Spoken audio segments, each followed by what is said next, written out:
Hello, it's James here again.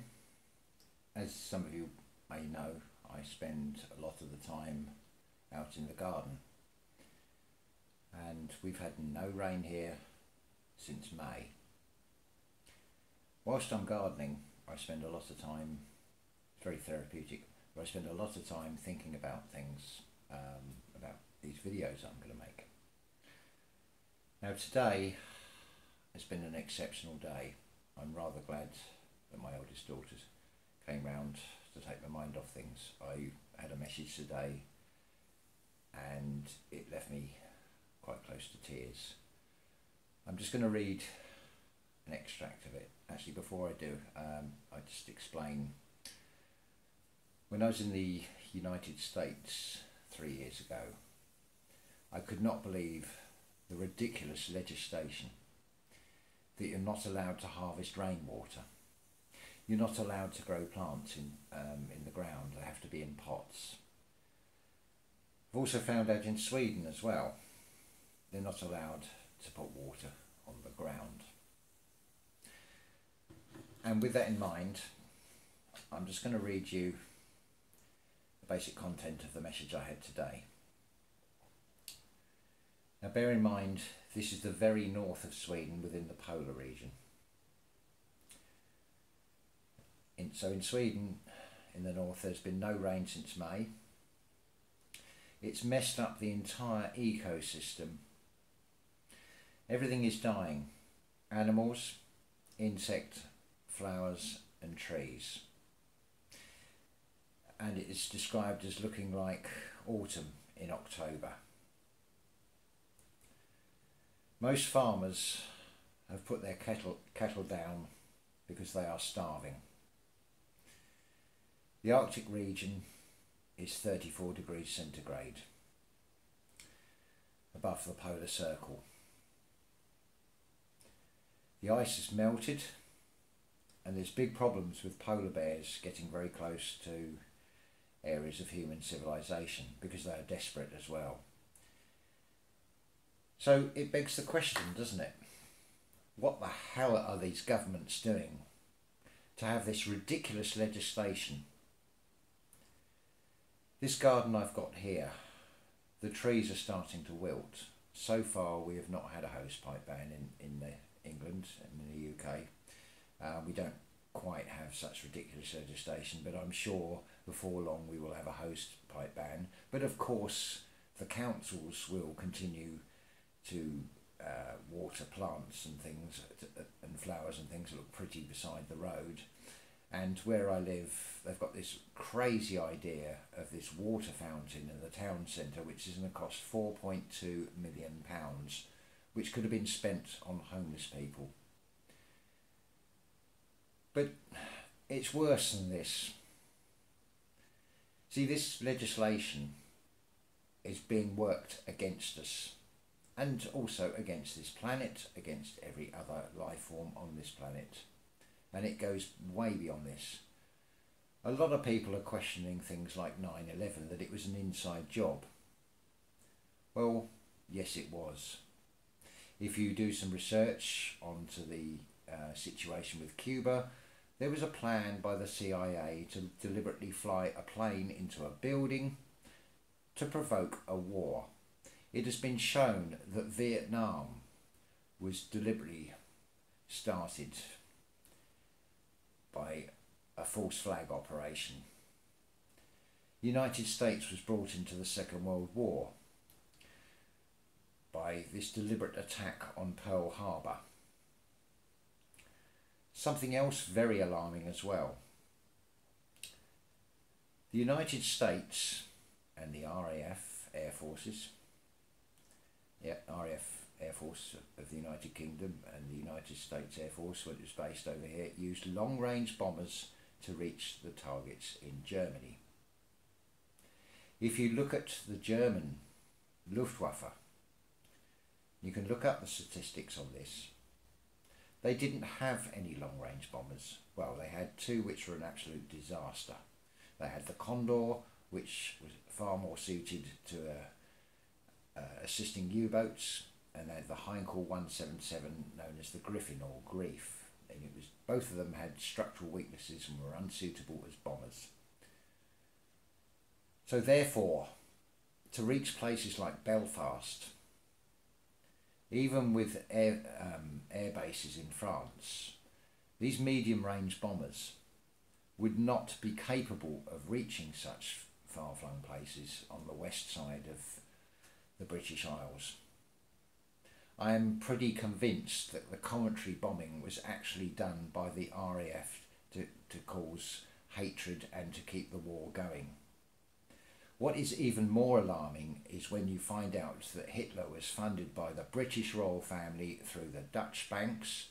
Heinrich Himmler, head of the SS, was funded into his personal account by AT&T from the United States, amongst many other corporations in the United States. A lot of the German tanks had Ford engines in them. I am not making this up. You think 9/11 was the first case of an inside job where a government will kill its own people? Well, think again. This is an ongoing pattern of annihilation of the human race. There's no other way of putting it. And it's not just the human race, it's all life on this planet. So if they bring in a hosepipe ban, well, I'm going to say, fuck you, governments. I'm sorry to swear, but I feel angry and I'm channeling this anger. I have trees, I have plants, I have flowers, which support insect life, which supports birds, it supports the entire ecosystem. If you think that I'm going to obey some stupid man-made law and let all these things die, because that is what they want. They want us to all be eating corporation foods, genetically modified, which is designed to kill us. This is the truth of it. You can believe as much as you want. I'm going to say to you, do your own research, like as I've said before. We are facing a very serious problem. And I want you to spread this message, share this video, make your own versions of it. I don't care, just get the message out. Start growing your own food. Start having respect for this planet, because if we don't have respect for this planet and start doing something to combat this problem with the legislation of the governments of all nations around the world, we're going to have nothing left. I have seriously thought of doing a video where I'm going to be burning the Union flag to make a point, because I have no respect for any of these governments of any of these nations. I am a citizen of the earth as all of you are. It's about time we all stood together. We have only got the earth. There's nowhere else we can go. So it's up to you. What do you want to do? Do you want to be the last of the human race? Or do you want to make a difference? Take back the control. All you need to do is obey a natural law. Now, you could say I'm stirring people up by not obeying man-made laws. Well, let's go back a few years, shall we? How many of you used cassette tapes and recorded things off the radio? It breaks copyright laws. Same with video cassettes years ago, 70s and 80s and into the 90s. How many of us did it? They cannot prosecute everybody. It's about time we made a stand. Because if we don't have a future. That is how serious this situation is. If you're a pet lover, if you've got a dog or a cat or whatever other animal is one of your family, as much as your children, you're going to let them starve and suffer? Because I'm not. See, we can learn a lot from nature. Now, a colony of ants, if the colony is attacked by a praying mantis, one ant will throw itself into the jaws of the praying mantis and the rest of the colony will overpower that praying mantis. That one ant will sacrifice itself to save the colony. Well, I'll tell you something. I don't mind being that ant because I feel that passionate about this. If I knew by my sacrificing myself would make a difference, and I knew that the rest of you would stand together and you've got a future, I would gladly do it. And I'm not not joking. So please, think about what's going on. Look at what's happening in the world. Don't think they can't manipulate weather. This documentary or a film produced by Disney in the 1950s where they do manipulate weather to divert hurricanes. Now you think that's 70 years ago. What can they do now? These chemtrails are real. They are spraying us. They are basically doing crop spraying. No, they're not killing us off. They're dumbing us down. So we're not capable of thinking for ourselves. Something else I can remember. In the late 60s and 70s, they told us that with all this technology that was coming, we'd have all this leisure time on our hands.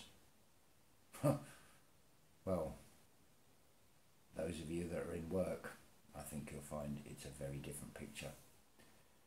You work Monday to Friday, doing 50, 60 hours a week, and you get to the weekend, and you are weakened. A lot of people out there, the limit of their intelligence seems to be getting drunk, watching football, and having a barbecue, and getting all upset when their football team loses. Whilst all around them, children are being murdered. You've got the sex slave industry going on right under our noses. But why isn't anybody getting concerned about things like that? Who cares about football? In 100 years' time, if there is 100 years' time, is that really going to matter? But what about life itself? Surely that is more important. Life of everybody, life of you, life of me, life of your dog, your cat, your goldfish, life of the birds, trees, plants. I can't spell this out enough. This is a serious situation we are facing. Or are we going to just disappear, lay down quietly and take this? The choice is yours. Thank you.